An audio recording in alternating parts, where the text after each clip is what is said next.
People who identify as codependent usually play the role of the rescuer, right? And then if you factor in a little bit of enmeshment, now you're in a cycle of codependency. Welcome to episode 91, Dissecting Codependency and Enmeshment.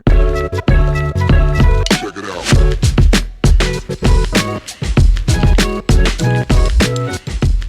Hey everybody, and welcome back to episode 91 of the Positivity Experience. It is your girl Lori, and boy oh boy are we going to talk about a topic that I get hit over the head with by my clients on a regular basis, and that is codependency.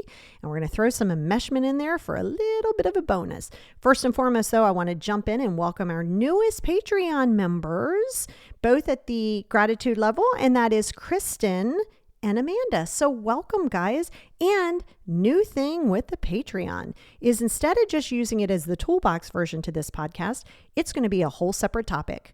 So this week's topic over there is living in hypervigilance. So if you constantly feel like you're on high alert and you're always living in the what if and the shoe dropping, that might be something that you're interested in. And that is exclusively over on the Patreon. So for the Patreon members, you will have 2 podcasts a week that will be different topics. Going to try this out. And then down the road, we might even have some video. You know, that's a beautiful thing. You never know what you're going to get with your girl. So I want to talk to you a little bit about codependency because boy, oh boy, do I see that more than just about anything else with my clients. And I also lived it, right? Before I went through my own, healing and all of that stuff. So I think, a lot of you pretty much know what codependency is, or at least that you think that you know what codependency is. So I want to be a little bit more descriptive here. So you know how codependency, you feel like, oh my God, I'm codependent on this person. But real codependency, like if you were really to dissect it, both people would be like dependents on both sides of the relationship. Right? Which again, not good. I'm not saying that that's evil. That's even. Yeah, it's even. I didn't say that's great. I didn't say that's the recipe for a healthy relationship. But people who identify as codependent, these are your rescuers. Okay? So think of it this way. You're constantly trying to help. You're trying to change them. You're trying to fix them. You're definitely trying to rescue. Right? And then you put your purpose based on their you being able to fix them. No, but that is a big thing of, hey, glaring red flag over here, you're codependent. So then you become attached to people. And then, have you ever said to yourself or know somebody who says to themselves, oh my God, why do I always attract people who are like, I don't know, codependent or needy or whatever? Well, you've created that energy into the universe. What you create and what you believe will just keep you, what you feed, you breed, right? So you're sitting there and now you're banking your life's purpose on helping. Now you're attached. And you want to go back to the podcast on unattachment because I lived unattached. Unattached isn't numb, isn't apathetic. Unattached is appreciating someone, loving them for who they are, but not banking your purpose and your life on a person, whether that be a kid, your kids or your spouses or your family. No. And think about that because you probably, and this is a little call to action here, go back and look at your patterns of dating or your friends and all that stuff. Do you immediately, now listen, sure, be kind, be empathetic, be caring, but is your focus like, okay, if anytime somebody needs something, I'm dropping what I'm doing. Of course, you have no boundaries. You're dropping what you're doing. You're going above and beyond. You're doing that. And then you're like, oh my God, I wasn't feeling good last week. And they couldn't even bring me chicken soup. What's up with that? Because your codependency comes with expectations. And remember, it really takes 2 people if you're actually doing codependency. Okay, so now here you have your codependency of helping someone. However, they're okay with you helping them. Sometimes. I'm saying if you're in a true codependent relationship. Because you can be codependent and the other person cannot be. That's not really a codependent relationship. That's just you with codependency. Now, sometimes, this is where it gets tricky. Sometimes if you're dealing with a narcissistic personality person, or if you're dealing with someone who has this level of control, they're going to make sure that they are giving you this emotional sort of abundance and financial and all of these things. And now they create this without knowing, right? Sometimes they don't even know they're doing it. If I'm being honest with you, it's not always pre-calculated. But now you become codependent from a financial perspective, an emotional perspective. Even if you're not getting really what you want, then you're holding out hope for a change because how you feel. And again, feelings aren't facts. We know that. And this is the whole thing. If you cannot accept that you cannot change a human being, but you try to prevent their experience of negativity, you're still codependent. Yep. If you are constantly trying to prevent your kid or your spouse or your family member of feeling pain or experiencing something, you're trying to prevent that on a regular basis, that's codependency. Because you're not really doing them the favor like you think you are. It's coming from a great place. I'm not saying you're purposely like, I got to go control this, but there is a level of codependency there. Okay, because here's the thing. You keep trying to prevent people from having an experience. Sure, if you had some massively traumatic experience, if you had some sexual assault and those things, sure, you want to try to prevent it. But you have to be careful because now that becomes hypervigilance, which we talked about over on the Patreon this week. You have to be careful because now you're trying to prevent someone. And guess what? Guess what that creates for them? It doesn't create what you're looking for. It creates poor social skills. Definitely no problem solving skills because you're not always going to be there. I mean, I hate to break this to you. You're not immortal. You're not living forever. And at some point they may grow and be like, I can't do this. This person's always coddling me. Because that does happen. That's enabling. Right? So when you keep doing that, you're not giving them the tools in which they need. And that's the thing, because now you are creating, not purposefully, now you believe it or not, you're creating a codependent person. Because now that person is going to be like, oh my God, what do I do? Just the littlest bit of adversity. And they're like, oh my God, I don't know how to respond to this, because you have always been the person to come in on your white horse with your sword drawn and save the day. No. Now, this is another determination in understanding your codependency.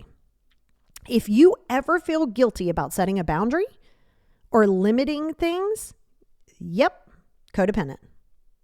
If your self-worth is enmeshed with your family member, if you can't say no, if you refuse to let somebody feel what they're doing, if you're people pleasing, codependent. And then caretaking becomes your identity. That's what you hang your hat on. Well, I got to take care of it. And if I don't do it, nobody else is going to do it. Well, now you've adopted that. And then you get your feelings hurt because you're like, why am I the only person who's taking care of them? Well, you made it really easy. Remember, this isn't your fault. Don't judge yourself. Right? So this is just how things have been, but it doesn't have to remain that way. And even though you know you can't fix, change, or save people, you are resistant. Here comes ego. You are ego/codependency, but sometimes they go together. You are refusing to accept it emotionally that you can't do that. But you can save yourself from all that.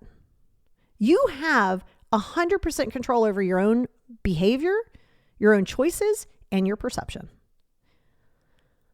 If you can't you got to detach yourself.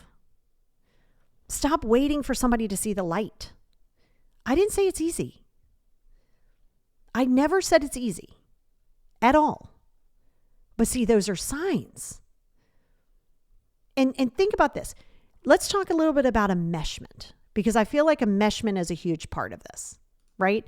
So think of this. If somebody in your house is angry, I don't know, they're just having a bad day. They don't even really, to you, they don't even have a reason, but they're just not having a good place. And you allow that person to control the entire mood of the house, the entire temperature of the home. That's enmeshment.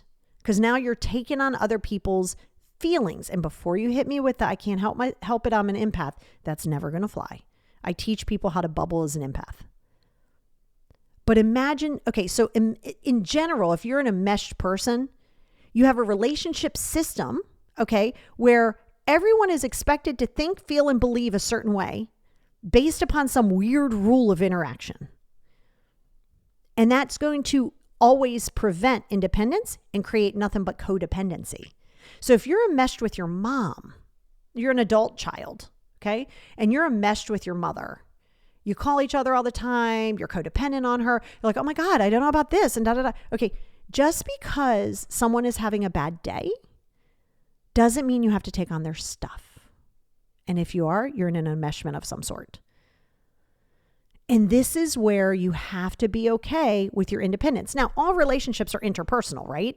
Obviously, you need your independence, but you have to have interpersonal relationships.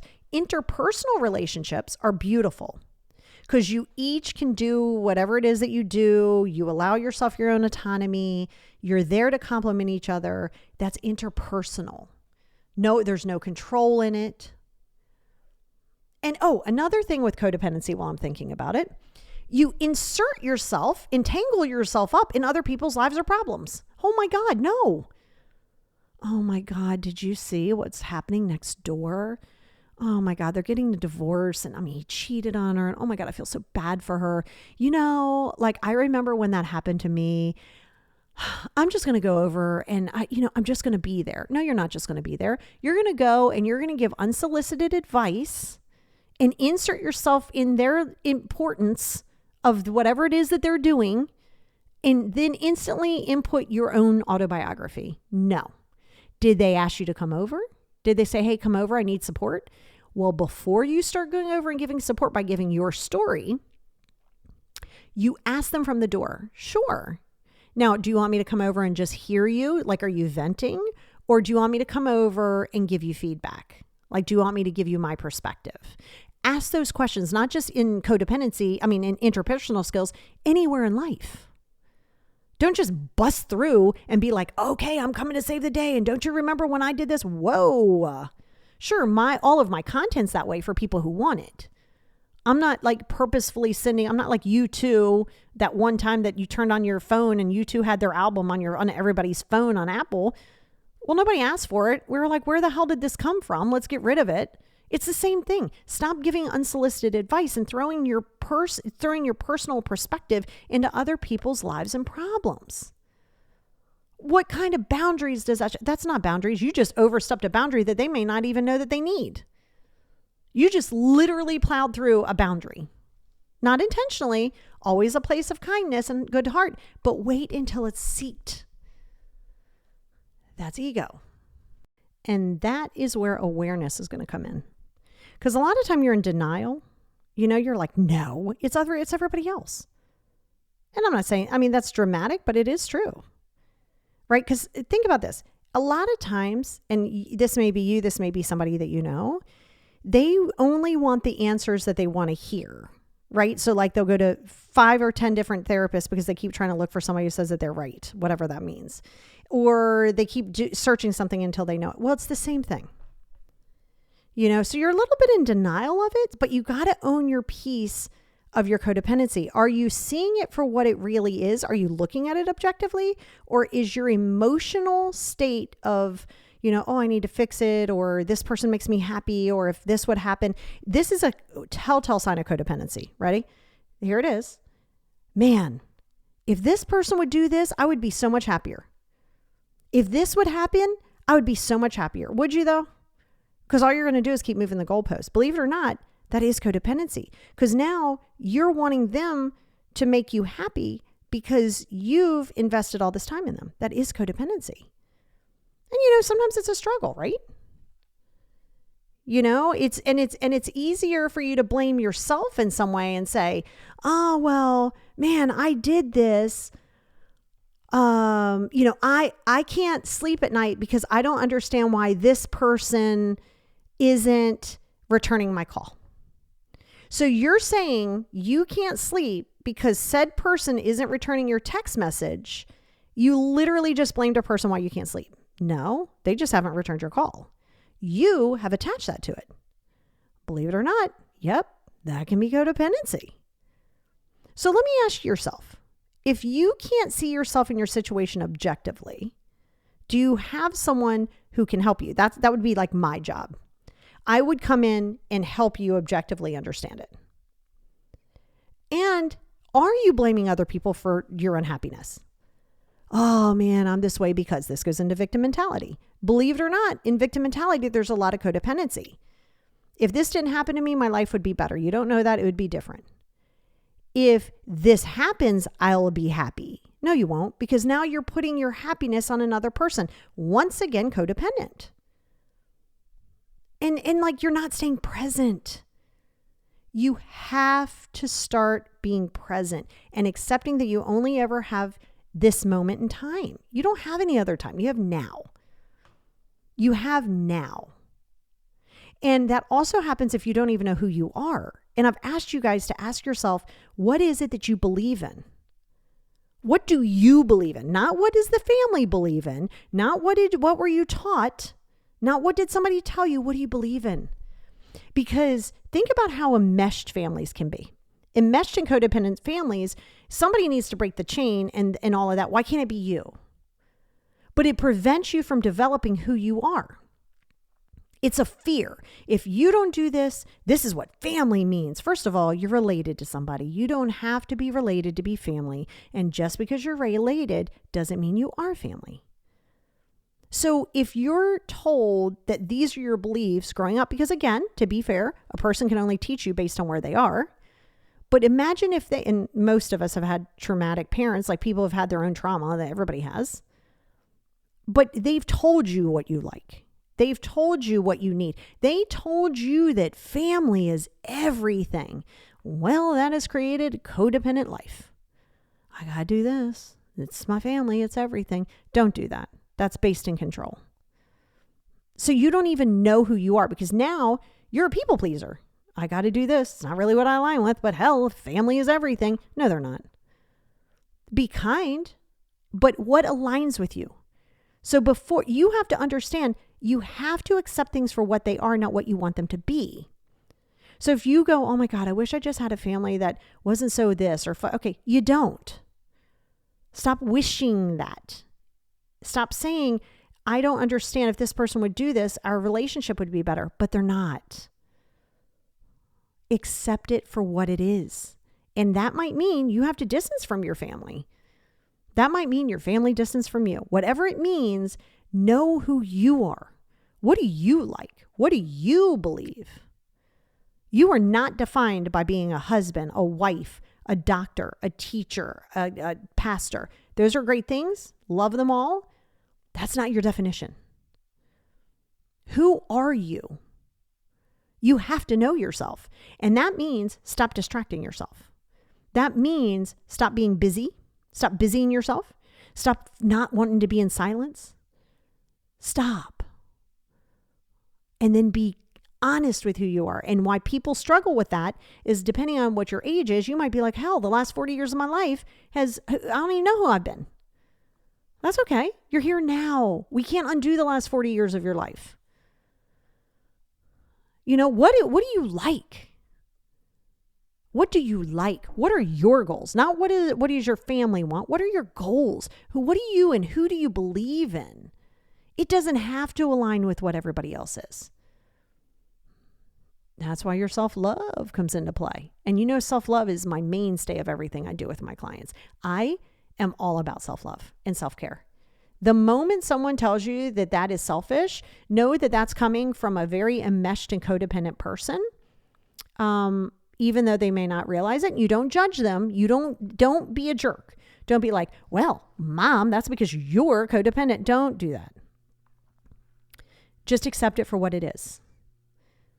Accept your imperfections. Accept your mistakes. Accept your past. It doesn't define you. It's a part of you.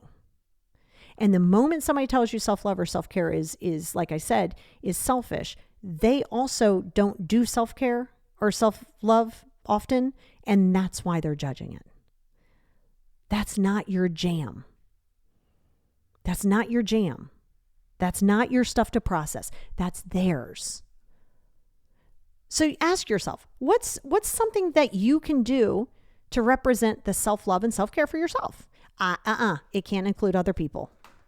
Nope, hard pass. The 5 journals. Highly recommend that you go out to my YouTube, The Positivity Experience, watch the 5 journal series. mandatory for your self-love and self-care because it really gives you a space to process. You don't need anybody else's approval. You go do that. What do you even do physically for yourself? How about going for a walk? How about doing some meditation? Do not tell me you don't have time. That's never going to fly. And what about watch your dialogue? What do you say if you screw something up? By the way, you're going to screw something up. You've done it in the past. You'll do it again. That's called living and learning and growing. That's what we do. Do you go, what's wrong with me? Why am I so codependent? Well, what do you mean? You did the best you could with the tools you had. If you were raised in a codependent family, what, you think you're just supposed to wake up and not be codependent? That's not going to happen. That's silly.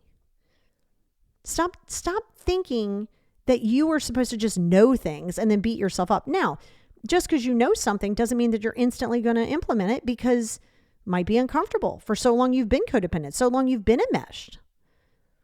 You don't like it, but you know how to do it. And see, that's the important factor, is understanding that very often, and like I said, sometimes people say that they want to get better and they want to feel better, but they want to do that based on what makes them like comfortable. We're not doing that. We're not doing that. Now, professionals, book a session with me. Professionally, that can help. If you ever find yourself needing to be needed, that's codependency. And that's true. And think of this, the more you do in your people-pleasing state, that's going to result in resentment. Now you're going to start resenting other people because it starts off, look at me, I have a purpose, I'm so kind. And then it goes into some weird manipulation that you're not even aware that you're doing often. You're just doing it and then somehow you're expecting other people to need you. Or if you need people, you expect them to be there at your beck and call, and that's just not a thing. And another thing with codependency is you have a ridiculous amount of anxiety. Is this person happy with me? Or are they upset with me? Do they not like this? Like, what does this look like? And keep in mind, if you grew up codependent in a codependent house, you're probably going to seek codependent relationships. Just be aware of it. Don't judge it. You have to allow yourself, to realize that you're not the savior. You're not saving everybody. Stop trying to come in and prevent people's experiences. Stop it. And don't prevent your own. Don't prevent your own. Because sometimes being codependent means you don't have to deal with yourself. You don't have to worry about it. But you are capable. It's kind of like, and I had to learn this with my son. And boy, I didn't do him any favors. Like I just fairly recently made sure he understood like his finances and stuff, but I did a lot for him. And when you're doing that for your adult child, you think that you're helping them, you're enabling, you're not giving them the tools. And so I cut it. I was like, okay, here's everything you need to know.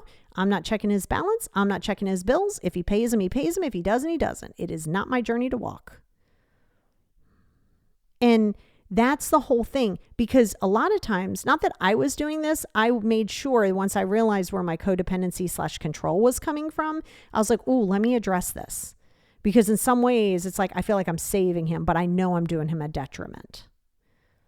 It's kind of like at any age, not letting your child do something independently. Hey, I'll do that for you. Let them figure it out. If they screw it up, let them. Don't drop everything you're doing for people. Okay, you can't do that. I'm not asking you to not be empathetic and be there when people need you. I'm just saying stop putting everybody else in front of you. You are not going to get any special brownie points for it. Your people pleasing is not going to get you brownie points. And if you're stuck in that cycle, book a session with me. Everything's always in the show notes here. And it's here's another thing. Imagine you're in a codependent relationship with a partner, whoever. And I don't know, they just keep doing, like maybe they're doing something that's like, I don't know, let's not call it bad behavior. Let's call it like something that's just a little like maybe inappropriate. And now you start making excuses. Oh, he didn't sleep last night. And, oh my God, they didn't do, now you're making excuses. No, why are you doing that? Let them handle their own stuff. Their actions, their consequences. And that's why you have to be your main priority. You shouldn't be anybody else's priority, but you should be your own. So if you're neglecting your own self-care and self-worth and self-love to care for other people, ooh, no, that's a big sign of codependency. And don't enable your partner either. You may be like, oh my God, that's terrible. You enable the behavior because you don't want to lose that person. Because now you've put all of your identity involved with another person. But you must understand that you are the only person you're going to live with 100% of your life. You better start nurturing that one. You know what I'm saying? And that's the important one. And that's why people need to have independence in a relationship. Okay? Literally, you have to allow everyone to have their own lives outside of you. You should not be everybody's everything, and they should not be yours. But I don't understand why they want to go out with their friends. Why not? Well, I don't. So that's your choice. And remember, codependency is watching people's intimidation growing up. And very often that's going to go from generation to generation. Well, like back in the 50s, women barefoot and pregnant, make sure the house is clean, make sure you do all of that. Women voting? Like, what do you mean? Like, no, that's a way to make someone codependent. And that's why when you set boundaries, okay, people are going to like it because, wait a minute, I can't manipulate the situation anymore. I can't make you codependent on me. Absolutely not. Now, there's certain risk factors, right, that can play if you're like, wow, I wonder what that's going to look like. Well, if you're not trusting yourself, if you're afraid of being by yourself or afraid of being abandoned, which goes into a whole bunch of attachment stuff. Controlling other people's situation. You're always angry. You're always rebuttal. You always want to get the last word. Possible lying, but that could just be trying to save face. You can't communicate. You don't make decisions. People ask you one question and you have 57 different ways to make a decision. Okay. You definitely don't want to do boundaries because you're afraid that somebody's going to get mad at you. Something changes and you're like, oh my God, I'm spiraling out of control. Okay. And you can't do that. You can't spiral out of control. Change is going to happen. You got to roll with it, baby. You got to be okay with the unknown. If you're constantly in need for approval, that's going to always be a big red signal of like, hey, possibly you could be codependent. If you're constantly getting your feelings hurt, if someone doesn't say, oh, great job, or this and that, careful of that. If you're always overcompensating, you're doing more than you need to. Okay. And you want people to feel sorry for you and somehow or another are like, oh my God, I'm sorry you went through that. Oh my God, that's like a pity. Somehow or another you associate those two together and they're not. And taking all of the, not all, but really going, this is my responsibility for your actions and I have to fix it. That's how you know, okay, that it's going to be a big red flag that you could possibly become codependent. Now, women are mostly, women can be more codependent, but men absolutely can too. So that's why I want you to understand you can't control how a person behaves. You can't control an event. You can't, you have to allow other people to be who they are. Are you ashamed of who you are? Why? Dig into that. Okay. Do you have a hard time asking people for help? Why? Everybody needs help. Are you trying to solve somebody else's problem? Stop it. Are you afraid to say about anything about your own problems in fear of being judged? No. Are you blaming yourself all the time? Stop it. For what?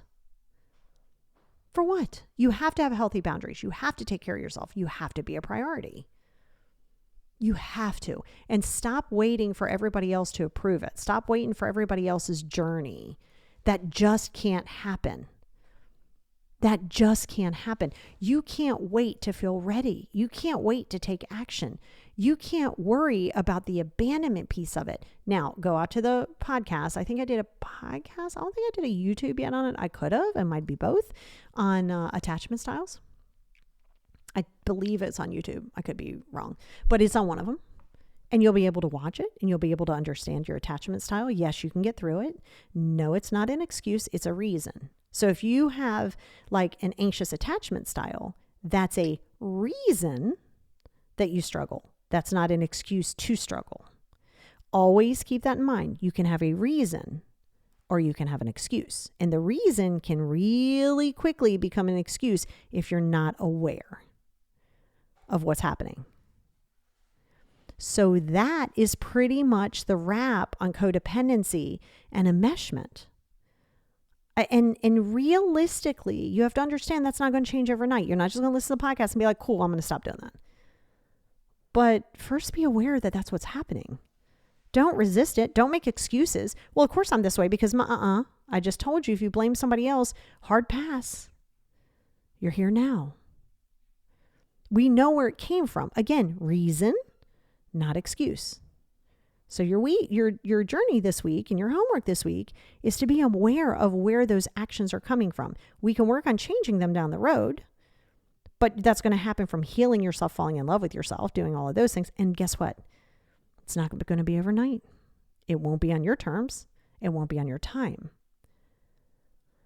But think about how good that's going to feel when you can set boundaries and feel comfortable, not worry about the response of it because you're not guilty in it. You don't have guilt behind it. You know it's for your best and any healthy relationship that you have. But first and foremost, baby, you're a priority. And yeah, guess what? You really can do this.